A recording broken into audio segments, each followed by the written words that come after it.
जय हिंद दोस्तों, रखी गणना के चैनल में आपका स्वागत है। दोस्तों आज के इस वीडियो में हम बात करेंगे पूर्व सैनिकों की मांगों को लेकर। जी हाँ दोस्तों एक फेडरेशन है या फिर एक एसोसिएशन है जिनके द्वारा पीएम मोदी जी को एक लेटर लिखा गया है पूर्व सैनिकों की मांगों को मनवाने के लिए या फिर जो वीर नारी हैं उनकी जो परेशानी है उनको दूर करने के लिए। तो दोस्तों एक लेटर में आपको समझाऊंगा। आपको पता होना चाहिए कि आपकी कौन कौन सी मांगे हैं जो भारत सरकार तक पहुंचाई जा रही है, ताकि आगे चलकर आपको उसका बेनिफिट मिल सके भारत सरकार के द्वारा। तो दोस्तों एक लेटर में आपको समझाऊंगा एक फेडरेशन का आपकी मांगों को लेकर।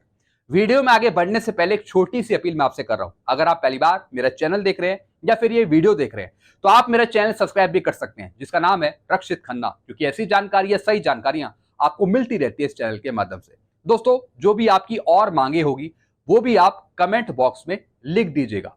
जी हाँ दोस्तों, इस वीडियो को देखने के बाद जो भी आपकी मांगे हैं अगर वो इस लेटर में शामिल नहीं है तो दोस्तों आपकी जो मांगे होगी वो आप कमेंट में जरूर लिखेगा। चलते हैं दोस्तों इस पूरे लेटर को समझते हैं। पूर्व सैनिकों और वीरांगनाओं की समस्याओं का समाधान एवं हमारे शीर्ष मंच फेडरेशन ऑफ वेटरन एसोसिएशन के प्रतिमंडल से वार्ता हेतु। जी हाँ दोस्तों ये लेटर लिखा गया है फेडरेशन ऑफ वेटरन्स एसोसिएशन के द्वारा और पहुंचाया गया है पीएम मोदी जी के पास, या फिर ये लेटर आगे जाएगा पीएम मोदी जी के पास। अब दोस्तों कौन कौन सी मांगे हैं ये समझना आपके लिए बहुत जरूरी है। सबसे पहली मांग है दोस्तों वन रैंक वन पेंशन। केंद्र सरकार द्वारा तथ्यों को नजरअंदाज करके वन रैंक वन पेंशन लागू की गई, जिसमें अनेकों विसंगतियां हैं। जी हाँ दोस्तों, 40 साल बाद पीएम मोदी जी ने ओआरओपी तो दे दी, लेकिन ओआरओपी में बहुत सारी विसंगतियां आ गई। टेबल जो मिली उसमें बहुत सारी विसंगतियां हैं। किसी की पेंशन कम हो रही है, किसी की पेंशन सेम है, एक जैसी पेंशन है। और दोस्तों एक्स ग्रुप की विसंगतियां और कहीं ना कहीं वाई ग्रुप की भी विसंगतियां हैं। जी हाँ दोस्तों, तो दोस्तों one rank one pension table जो आपको मिली उसमें बहुत सारी विसंगतियां हैं। फिर दोस्तों आगे क्या लिखा है, जारी तालिका अनुसार जवानों के अधिकारों को नजरअंदाज करते हुए आधार वर्ष का अधिकतम और न्यूनतम का औसत लेकर ओआरओपी का आदेश जारी कर दिया गया, जो जवान और जेसीओस के लिए औसत की जगह अधिकतम पेंशन पर निर्धारित होना चाहिए था। जी हाँ दोस्तों, यानी मैक्सिमम पेंशन होनी चाहिए थी ओआरओपी टेबल में, बल्कि भारत सरकार ने मिनिमम मैक्सिमम लिया और फिर आपको एवरेज दिया पेंशन का, जिससे पेंशन में बहुत सारी विसंगति आ गई। आपकी पेंशन मैक्सिमम ना होकर मिनिमम पेंशन हो गई। जितना फायदा आपको मिलना चाहिए था वन रैंक वन पेंशन पे वो आपको नहीं मिल पाया।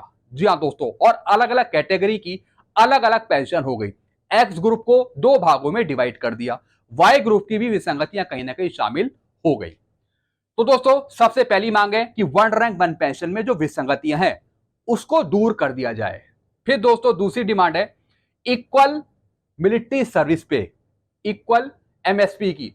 श्रीमान, ये सुविधा सैनिकों की सेवा में कठिनाइयां और जीवन के जोखिम को आधार मानकर स्वीकृत करी गई है। जी हाँ दोस्तों, इक्वल एमएसपी का मतलब क्या हुआ, एक रिस्क अलाउंस जो जवानों जेसीओस को ज्यादा मिलना चाहिए। लेकिन दोस्तों ज्यादा कौन ले रहे हैं, या तो एमएनएस या फिर अधिकारी।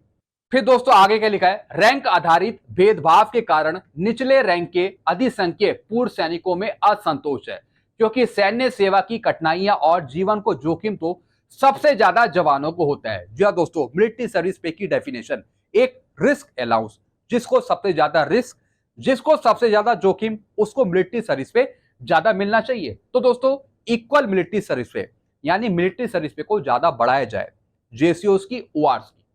तो दोस्तों दूसरी डिमांड ये है। फिर दोस्तों अगली डिमांड है पे मैट्रिक्स लेवल। सिपाही का पे फिक्सेशन 7वें वेतन आयोग की पे मैट्रिक्स लेवल 4 से शुरू किया है। जी हाँ दोस्तों जैसा आपको बताया एक सिपाही का पे लेवल है 3, लेवल 3 है, तो दोस्तों उसके स्थान पर लेवल 4 से शुरू किया जाए। जी हाँ दोस्तों, यानी सिपाही का लेवल 4, फिर दोस्तों नायक का लेवल 5, ऐसे ऐसे एक लेवल आगे शिफ्ट किया जाए। और दोस्तों मैक्सिमम लेवल पर यहां पर पेंशन सेट करी जाए इन रैंकों की। फिर दोस्तों अगली डिमांड है OROP benefit to premature retiree. जी हाँ दोस्तों, जो प्री मैच्योर आए हैं उनको ओआरओपी का लाभ दिया जाए। एक निश्चित तिथि के पश्चात रिटायर होने वाले जवानों को ओआरओपी की सुविधा से वंचित किया गया, जो न्यायोचित नहीं है। ये लाभ सभी के लिए लागू होना चाहिए। जी हाँ दोस्तों पीएम मोदी जी ने अपने भाषण के दौरान कहा था कि ओआरओपी सभी के लिए है, कोई भी वंचित नहीं होगा। और यह भी कहा था कि जिनकी कम सर्विस है उनको ओआरओपी का लाभ दिया जाएगा। लेकिन दोस्तों पीएम मोदी जी ने जो भाषण दिया उसको काफी साल हो गए, लेकिन दोस्तों उस भाषण का असर ओआरओपी पे एक तिन के बराबर भी नहीं पड़ा। जी हाँ दोस्तों, जो प्रीमैच्योर थे उनको बाहर कर दिया गया ओआरओपी से। तो दोस्तों एक ये भी डिमांड है कि जो प्रीमैच्योर आए हैं उनको ओआरओपी का लाभ दिया जाए। फिर दोस्तों अगली डिमांड है डिसेबिलिटी पेंशन में रैंकों के अनुसार भेदभाव ना हो। जी हाँ दोस्तों, यानी जो डिसेबिलिटी पेंशन पे भेदभाव उत्पन्न हो रहा है, डिफरेंस आ रहा है, उसको दूर किया जाए। क्या लिखा है दोस्तों इसमें, सभी को डिसेबिलिटी पेंशन एक दर से मिलनी चाहिए।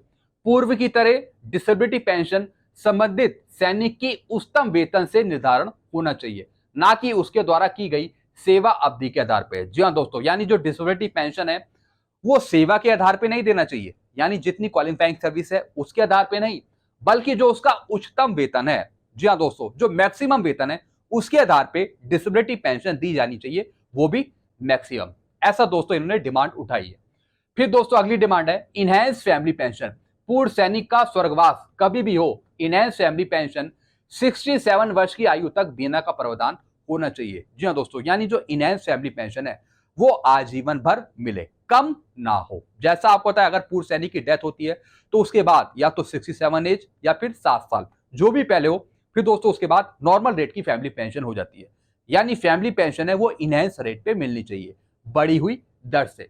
फिर दोस्तों अगली डिमांड है ECHS facility to other rank. ECHS policy में बदलाव कर अस्पतालों में सिपाही, नायक, हवलदार को भी सेमी प्राइवेट वार्ड फैसिलिटी देनी चाहिए। जी हाँ दोस्तों, यानी जो भेदभाव है अस्पतालों में वो भी दूर होना चाहिए। यानी जो हवलदार हो गए या फिर सिपाही हो गए, नायक हो गए, उनको भी सेमी प्राइवेट वार्ड दिया जाना चाहिए ताकि वो अपना अच्छे से इलाज करा सकें और फैसिलिटी वो ले पाए। फिर दोस्तों आगे लिखा है, फिर दोस्तों अगली कौन सी डिमांड है, ओआरओपी बेनिफिट टू रिजर्विस्ट। सेना के लिए नियमित सैनिकों से भी अधिक योगदान और त्याग करने वाले रिजर्विस्ट को ओआरओपी की सुविधा लागू की जाए। जी हाँ दोस्तों, जो रिजर्विस्ट पेंशनर्स हैं उनको भी ओआरओपी दी जाए। जैसा आपको पता है जो रिजर्विस्ट हैं वो अभी मिनिमम पेंशन ले रहे हैं 9,000, तो दोस्तों उनको अधिकतम पेंशन दी जाए ओआरओपी के अनुसार। जी हाँ दोस्तों, तो दोस्तों उनको भी ओआरओपी मिलनी चाहिए। तो दोस्तों एक तो ये डिमांड है। फिर दोस्तों लिबरलाइज फैमिली पेंशन। पूर्व की तरह विधवा की पेंशन का निर्धारण शहीद के रैंक की उच्चतम वेतन के आधार पर हो, ना कि वास्तविक सेवा अवधि के आधार पर। जी हाँ दोस्तों, यानी जो लिबरलाइज फैमिली पेंशन है वो मिलनी चाहिए किसी विधवा को शहीद के रैंक की उच्चतम वेतन के आधार पे, यानी जो शहीद हुआ उसका जो वेतन था मैक्सिमम वेतन के आधार पे लिबरलाइज फैमिली पेंशन मिलनी चाहिए, ना कि वास्तविक सेवा अवधि के आधार पे, ना कि एक जवान की सर्विस के आधार पे। फिर दोस्तों आगे क्या लिखा है, एट्रोसिटी बाय पुलिस। पूर्व सैनिकों एवं सेवारत सैनिकों के साथ पुलिस द्वारा बर्बरता की घटनाओं के मध्य नजर पुलिस जातियों पर अंकुश लगाने के लिए आयोग का गठन हो। जी हाँ दोस्तों, जिस तरीके से जो पुलिस है वो जवानों पर अत्याचार कर रही है, कभी मारती है, पीटती है या फिर सही से सलूक नहीं करती है, तो दोस्तों इन चीजों को रोकने के लिए एक गठन का आयोजन किया जाए, एक गठन गठित किया जाए जिससे सेना का सम्मान और मनोबल कायम रहे और ऐसी घटनाएं जो होती हैं जवानों पर अत्याचार को लेकर फिर ये खत्म हो सके। फिर दोस्तों अगला पॉइंट है anomaly in pay fixation of group X. Group X के वेतन पेंशन निर्धारण को सही किया जाए। जो एक्स ग्रुप को 2 भागों में डिवाइड कर दिया, प्री और पोस्ट 2016, तो उनकी जो विसंगतियां हैं एक्स ग्रुप की ओआरओपी में उसको दूर किया जाए। फिर दोस्तों आगे का लिखा है 8वें पे कमीशन पे अधिसंख्यक पूर्व सैनिकों का प्रतिनिधित्व करने वाले फेडरेशन ऑफ वेटरन्स एसोसिएशन के डेलीगेट्स को रिप्रेजेंटेशन के लिए आमंत्रित किया जाए। जी हाँ दोस्तों, जब भी भारत सरकार अध्यक्षों की नियुक्ति करे 8वें वेतन आयोग में काम करने के लिए, तो दोस्तों उनके साथ साथ जो फेडरेशन ऑफ वेटरन एसोसिएशन है उनके डेलीगेट्स और उनके सदस्य भी जाएं, ताकि दोस्तों ये अच्छे ढंग से पूर्व सैनिकों की समस्याएं रख सके, ताकि 8वें वेतन आयोग में पूर्व सैनिकों की कोई भी समस्या ना हो पेंशन और पे से जुड़ी। जी हाँ दोस्तों, क्योंकि दोस्तों 8वें वेतन आयोग में जो भी सदस्य बैठेंगे वो ज्यादातर सिविलियंस होंगे, सिविल बैठेंगे, वही दोस्तों पे कमीशन का काम करते हैं। तो दोस्तों उनके साथ साथ जो पूर्व सैनिक हैं, जेसीओज हैं या फिर फेडरेशन ऑफ वेटरन एसोसिएशन के सदस्य हैं, वो भी जाएं, वो भी दोस्तों काम करें, ताकि दोस्तों पूर्व सैनिकों की जो मांगे हैं वो सही तरीके से पे कमीशन पे रखी जाए। तो दोस्तों अगर आप इस बात से एग्री होते हैं तो आप नीचे कमेंट बॉक्स में बता सकते हैं। फिर दोस्तों आगे का लिखा है, महोदय उपयुक्त क्रम संख्या 1 से लेकर 10 तक दी गई विसंगतियां एवं भेदभाव पर संज्ञान लेकर तुरंत संबंधित प्राधिकारी को फेडरेशन ऑफ वेटरन एसोसिएशन के साथ वार्ता के लिए आमंत्रित हेतु निर्देश देकर अनुग्रहित करें। जी हाँ दोस्तों, इसमें बताया गया है कि जो भी ये पॉइंट लिखे गए हैं, जो भी चीजें लिखी गई हैं, इसके बारे में तुरंत एक मीटिंग आयोजित करी जाए फेडरेशन ऑफ वेटरन एसोसिएशन के साथ। जी हाँ दोस्तों, और दोस्तों जो भी दिशा निर्देश हैं वो भी दिए जाए, ताकि आगे चलकर ये सारे पॉइंट कवर हो सके भारत सरकार के सामने।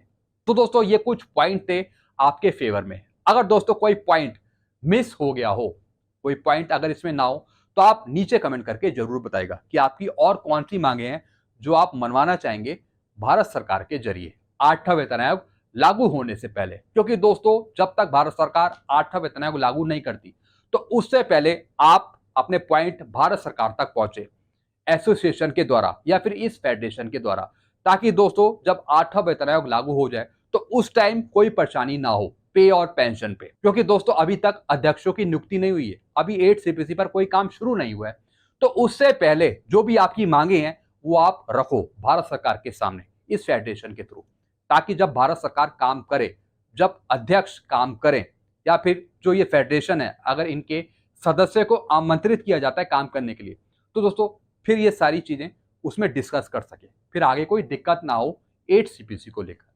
तो दोस्तों ये कुछ जानकारियां थी इस लेटर को लेकर जो मैंने आपको समझाई। बाकी आप अपने सुझाव रख सकते हैं कमेंट बॉक्स में। वीडियो में ये खत्म करता हूं। चैनल आपको पसंद आता है तो चैनल को आप सब्सक्राइब कर सकते हैं और वीडियोस को आप शेयर करना मत भूलेगा। Thank you so much.